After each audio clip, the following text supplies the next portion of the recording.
Hello viewers, welcome to my channel IRR solution. আজ আমি তোমাদের কিছু ম্যাথস নিয়ে আলোচনা করব। এই সমস্ত ম্যাথসগুলো বিগত কয়েক বছর ধরে বিভিন্ন এক্সাম পরীক্ষায় অনেকবার এসেছে। আজ সে সমস্ত ম্যাথগুলোকে নিয়ে ডিসকাশন করব। তাহলে চলো শুরু করা যাক আজকের প্রথম কোশ্চেন। আজকের প্রথম কোশ্চেন, পরীক্ষায় 33% পেলে পাস করা যায়, একজন 125 পেয়ে 40 নম্বরের জন্য ফেল করলো, পরীক্ষাটিতে কত নম্বর হয়েছিল? তাহলে কোশ্চেনটা ভালো করে পড়ো যে 33% পেলে পাস করা যায়, একজন পরীক্ষার্থী সে 125 পেয়েছে কিন্তু 40 নম্বরের জন্য ফেল করেছে, তাহলে পরীক্ষাটি কত নম্বর হয়েছিল? তাহলে দেখো, 125 পেয়ে 40 নম্বরের জন্য ফেল করেছে, এর মানে পরীক্ষায় পাস নাম্বার কত? তাহলে পরীক্ষায় পাস নাম্বার হবে যে 125 প্লাস 40 সমান হচ্ছে 165। তাহলে 165 নাম্বার পেলে সে পাস হবে, মানে পরীক্ষায় পাস নাম্বার হচ্ছে 165। তাহলে আমরা লিখতে পারি যে 33 সমান 165। 1 সমান কত? তাহলে 1 সমান লেখা যাবে 165/33। তাহলে ক্যালকুলেশন করো, 165 আর 33 কাটলে হবে 5। অতএব আমরা 100 সমান কত লিখতে পারি? তাহলে 100 সমান 5 × 100 সমান হচ্ছে 500। তাহলে অপশান সি হবে সঠিক অ্যান্সার।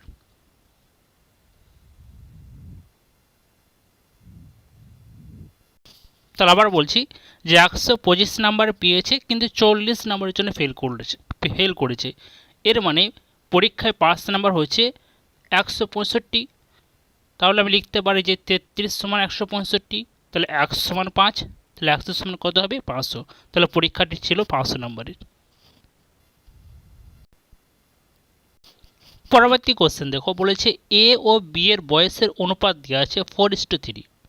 এ আর বি এর বয়সের অনুপাতটা বলেছে 4:3 এবং তাদের বয়সের যোগফল সমষ্টিটা বলেছে 35 হলে 8 বছর পর তাদের বয়সের অনুপাত কত হবে? তাহলে কীভাবে করব? বয়সের অনুপাতটা বলেছে কত? 4:3। তাহলে সমষ্টি কত হচ্ছে? 4 + 3 সমান হচ্ছে 7। তাহলে আমি লিখতে পারি যে 7 সমান হচ্ছে 35, 35। তাহলে 1 সমান কত? 1 সমান হচ্ছে 35/7, এমন হচ্ছে 5। তাহলে এর বয়স বলা যেতে পারে 5-এর সাথে 4 গুণ করে দাও, 20। আর বি এর বয়স কত? 5-এর সাথে 3 গুণ করো, 15। এরপর বলেছিল যে 8 বছর পর তাদের বয়স অনুপাত কত হবে? তাহলে এই 20-এর সাথে, মানে এর বয়সের সাথে এখন 20 বছর বয়স, এর সাথে 8 যোগ করে দিচ্ছি, 8 বছর পর বলেছে, তাহলে 8 যোগ করলে হবে কত? 28 ইস্টু, আর বি এর বয়স 15, তার সাথে 8 যোগ করে দাও, কত হবে? 23। তাহলে অপশান বি হচ্ছে সঠিক অ্যান্সার, 28:23। তাহলে কি পেয়েছি আমরা এখানে? এর বয়সটা কত পেয়েছিলাম? 20 বছর, আর বি এর বয়সটা পেয়েছিলাম 15। এবার বলেছিলেন 8 বছর পর তাদের বয়স অনুপাত কত হবে। তাহলে এর এখন বয়স ছিল 20, তার সঙ্গে 8 যোগ করলাম 28, আর বি এর বয়স 15 ছিল, তার সঙ্গে 8 যোগ করে পেয়েছি 23। তাহলে অনুপাত কত হচ্ছে? 28:23। তাহলে অপশান বি হচ্ছে সঠিক অ্যান্সার। পরবর্তী কোশ্চেন দেখো, বলেছে x + y + z = 0 এবং x y z সমান 1 হলে x³ + y³ + z³ সমান কত? কি হবে? এটা একটা সূত্র আছে, বলছে x³ + y³ + z³ সমান কি সূত্র?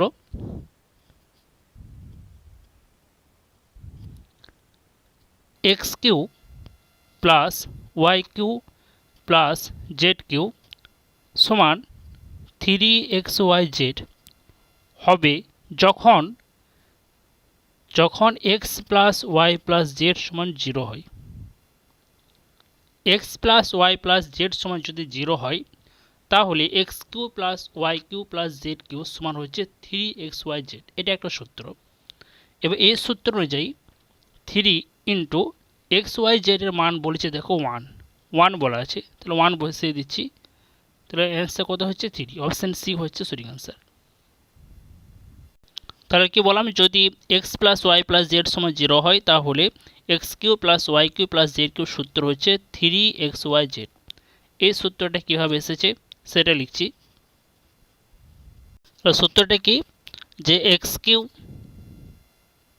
Plus y cube plus z Q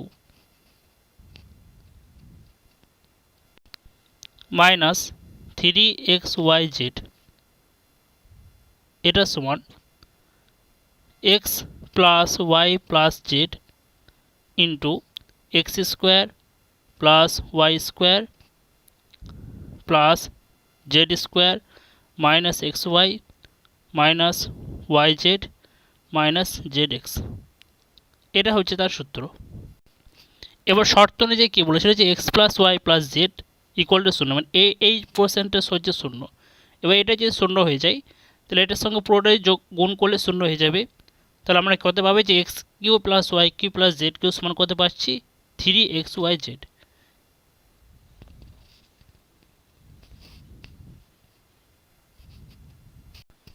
পরবর্তী কোশ্চেন বলেছে দেখো, বলছি 64 সেমি উচ্চতার একটি লম্বা বৃত্তাকার চং গলিয়ে এর সমান ব্যাসার্ধের 12টি নিরেট গোলক তৈরি করা হলো, প্রতিটি গোলকের ব্যাসার্ধ কত? তাহলে এক্ষেত্রে লম্বা বৃত্তাকার চোঙের উচ্চতাটা দেখো দেওয়া আছে, উচ্চতা আছে 64 সেমি, আর ব্যাসার্ধটাকে আর ধরে নিচ্ছি। এবার এইটাকে গলিয়ে বলেছে নিরেট গোলক তৈরি করেছে। তো লম্বা বৃত্তাকার চোঙের আয়তন বা ঘনফলের সূত্র কি? তাহলে চোঙের আয়তনের সূত্র হচ্ছে যে পাই আর স্কোয়ার এইচ, আর গোলকে হচ্ছে 4/3 পাই আর কিউ। তাহলে আমি এক্ষেত্রে গোলকের কি বলেছিল, ব্যাসার্ধ বের করতে বলেছে। তাহলে লম্বা বৃত্তাকার চোঙের আয়তন কত হবে, পাই আর স্কোয়ার এইচ, এইচ মানে হচ্ছে 64 সমান, আর কি বলেছে, এটি গলিয়ে গোলক তৈরি করেছে কটি, 12টি। তাহলে একটি গোলক আয়তনের সূত্র কি, 4/3 পাই আর কিউ ইন্টু 12টি আছে, তাহলে 12। তাহলে কি বললাম, চোঙের সূত্র হচ্ছে, আয়তনের সূত্র হচ্ছে পাই আর স্কোয়ার এইচ হচ্ছে উচ্চতাটা দেওয়া ছিল 64, আর গোলক বলেছে 4/3 পাই আর কিউ ইন্টু 12টি নিরেট গোলক বলেছে। এবার এটা ক্যালকুলেশন করো, পাই আর পাই কাটছে, এখানে আর স্কোয়ার, এখানে আর কিউটা কেটে দিলাম। এবার দেখো 3 আর 12 কাটো, তাহলে 4, তাহলে কত পাচ্ছি, এটা গুণ করে দিচ্ছি, 4 4 16, 16 আর সমান পাচ্ছি 64। তাহলে 8 সমান কত হবে, 64কে 16তে ভাগ করে দাও, তাহলে 4। তাহলে অপশান সি হচ্ছে সঠিক অ্যান্সার।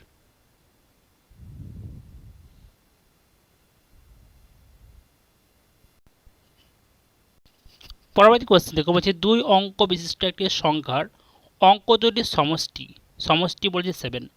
তো 2 অঙ্ক বিশিষ্ট একটি সংখ্যা, তার অঙ্ক দুটির সমষ্টি, অর্থাৎ একক স্থানীয় অঙ্ক আর দশক স্থানীয় অঙ্ক, এই দুটির সমষ্টিটা বলেছে কত, 7। এবং সংখ্যাটি থেকে যদি 27 বিয়োগ করা হয় তাহলে অঙ্ক দুটি স্থান বিনিময় করবে, অর্থাৎ একক স্থানীয় অঙ্কটি দশক ঘরে চলে যাবে আর দশকটা একক ঘরে চলে আসবে। তাহলে সংখ্যাটি কত হবে? তাহলে আমরা দেখো অপশানে দেখো 2 অঙ্কের সমষ্টি যেগুলো বলেছে 7, অপশানে 3টাই যদি আমি সমষ্টি করি অঙ্কগুলোকে তাহলে 7 আসছে। একক স্থানীয় অঙ্ক আর দশক স্থানীয় অঙ্ক দুটি যোগ করে দেখো সবগুলোতেই কিন্তু 7 আসছে। কিন্তু আরেকটা শর্তে কি বলেছিল, যে সংখ্যাটি থেকে যদি 27 বিয়োগ করি তাহলে অঙ্ক দুটির স্থান বিনিময় করবে, অর্থাৎ এককের অঙ্কটা দশকে ঘরে যাবে আর দশকেরটা একক ঘরে আসবে। তাহলে আমি প্রথম ক্ষেত্রে 27 বিয়োগ করছি, তাহলে বিয়োগফলটা কত হচ্ছে 43 থেকে 27 বিয়োগ করো, তো বিয়োগ করে হচ্ছে 16। তাহলে এটা স্থান বিনিময় করছে না, যদি স্থান বিনিময় করতো তাহলে এই যে একক স্থানের অঙ্ক 3 ছিল, তাহলে এটা কত আসতো 34 হতো। তাহলে এই অপশানটা ভুল। অপশান বিটা দেখো, যে 27 বিয়োগ করি 61 থেকে, তাহলে কত আসছে 61 থেকে 27 বিয়োগ করো, তাহলে 34। তাহলে এই ক্ষেত্রে দেখো হচ্ছে না, যদি স্থান বিনিময় করতো তাহলে 1টা আগে আসতো, অর্থাৎ 61কে উল্টে দিলে কত হবে 16 হতো, কিন্তু হচ্ছে কত 34। তাহলে এই অপশানটা ঠিক নয়। 52 থেকে 27 বিয়োগ করছি, তাহলে দেখো বিয়োগ করে কত হচ্ছে 25। তাহলে এক্ষেত্রে অঙ্কটির স্থান বিনিময় করছে, অর্থাৎ দুইটা আছে দেখো একক স্থানীয় জায়গাতে, তাহলে স্থানে বিনিময়গুলো কত হচ্ছে দুইটা দশকের জায়গাতে আসছে, আর দশকটা এককে, তাহলে 25 হয়ে যাচ্ছে। তাহলে অপশান সিটা হচ্ছে সঠিক অ্যান্সার।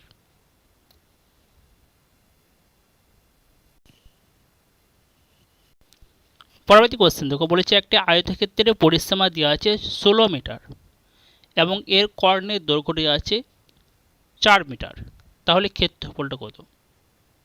আয়তক্ষেত্রের পরিসীমা, তাহলে আয়তক্ষেত্রের পরিসীমা সূত্রটা কি? আয়তক্ষেত্রের পরিসীমা সূত্র হচ্ছে 2 ইন্টু দৈর্ঘ্য প্লাস প্রস্থ।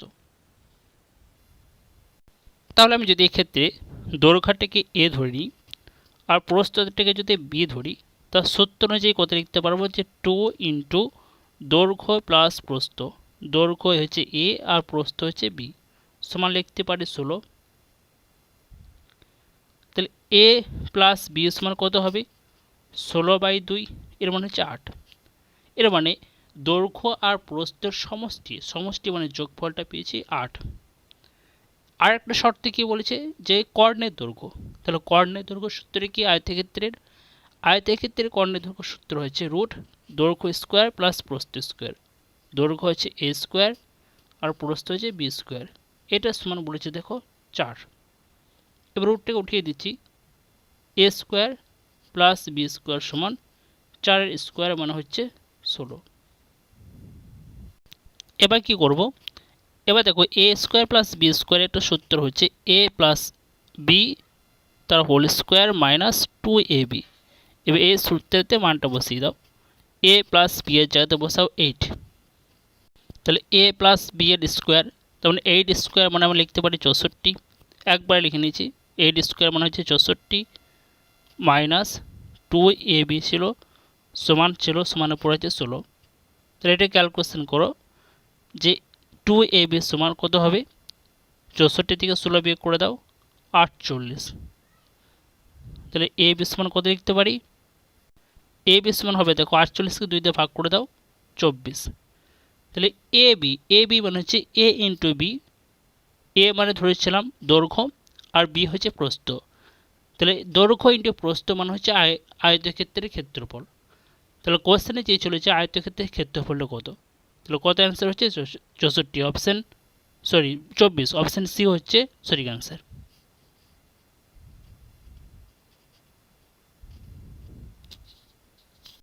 পরবর্তী কোশ্চেন দেখো, বলেছে 20 জন পুরুষ অথবা 24 জন মহিলা একটি কাজ 20 দিনে শেষ করতে পারে।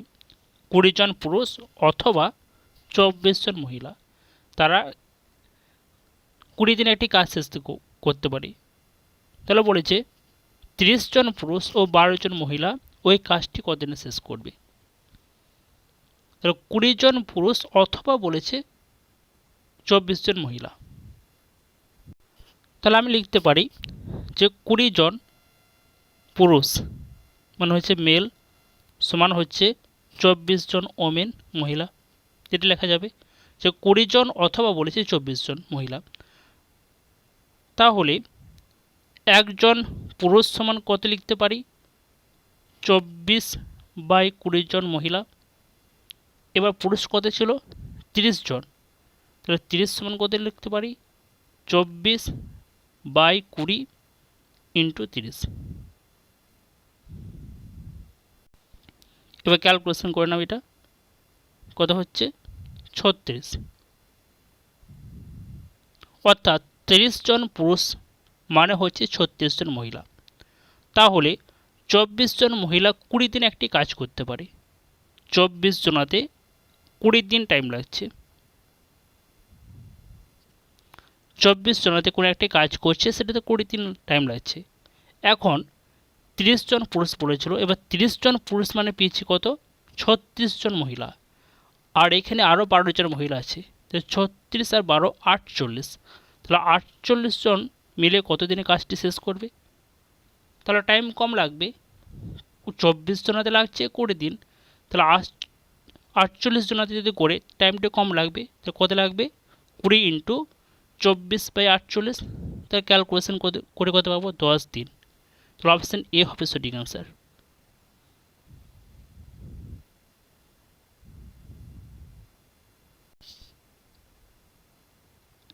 পরবর্তী কোশ্চেন বলছে, একটি বৃত্তের পরিলিখিত ও অন্তর্লিখিত বর্গক্ষেত্রের পরিসীমার অনুপাত কত? পরিলিখিত ও অন্তর্লিখিত বর্গক্ষেত্রের পরিসীমার অনুপাত। তাহলে কীভাবে করব? তাহলে বৃত্তের পরিলিখিত অর্থাৎ বর্গক্ষেত্রের ভিতরে একটা বৃত্ত। পরিলিখিত মানে হচ্ছে একটা বর্গক্ষেত্র আছে, তার ভিতরে একটি বৃত্ত আছে। এই ভিতরের বৃত্তের পরিসীমা বের করতে হবে, অর্থাৎ পরিধি।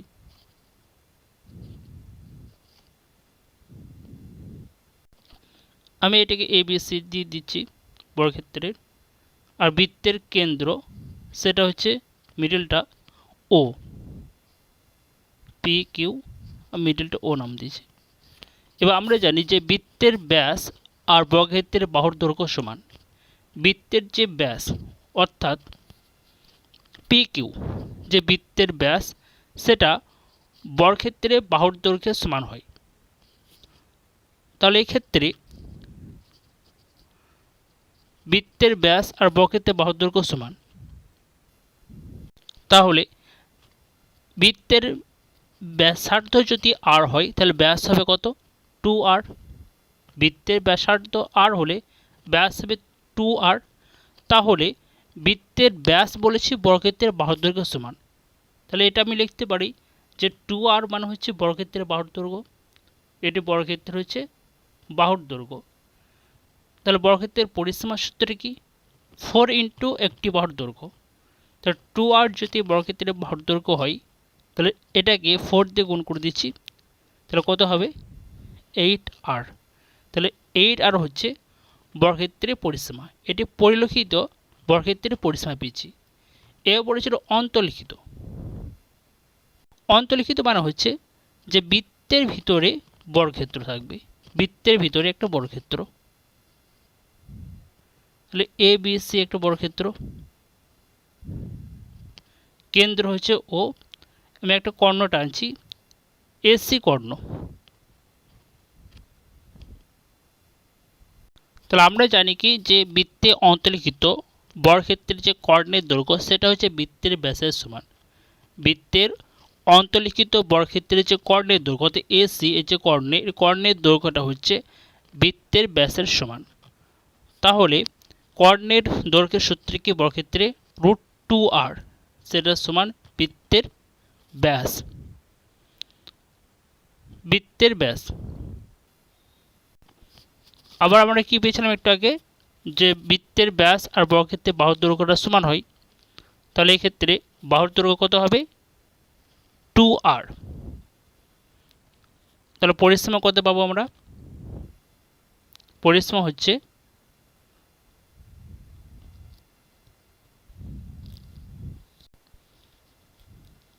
4 into 2√2r।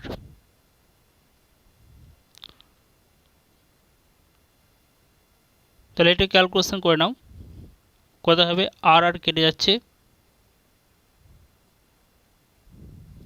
Sorry 4 into √2r। তাহলে ক্যালকুলেশনগুলো করতে পারছি, আর কাটছি, আর এদিকে 4 আর 8 কাটলে হচ্ছে 2। তাহলে 2:√2। অপশান সি হচ্ছে সঠিক অ্যান্সার, 2:√2। আজ এই পর্যন্ত। আমরা নেক্সট ভিডিওতে আরও কিছু ম্যাথস নিয়ে আলোচনা করব। তোমরা এই সমস্ত ম্যাথগুলো খুব ভালোভাবে দেখবে এগুলো বিগত কয়েক বছর ধরে বিভিন্ন এক্সামে এসেছে এবং সামনে যে সমস্ত এক্সামগুলো রয়েছে সেই এক্সামে আসার সম্ভাবনা অনেকটাই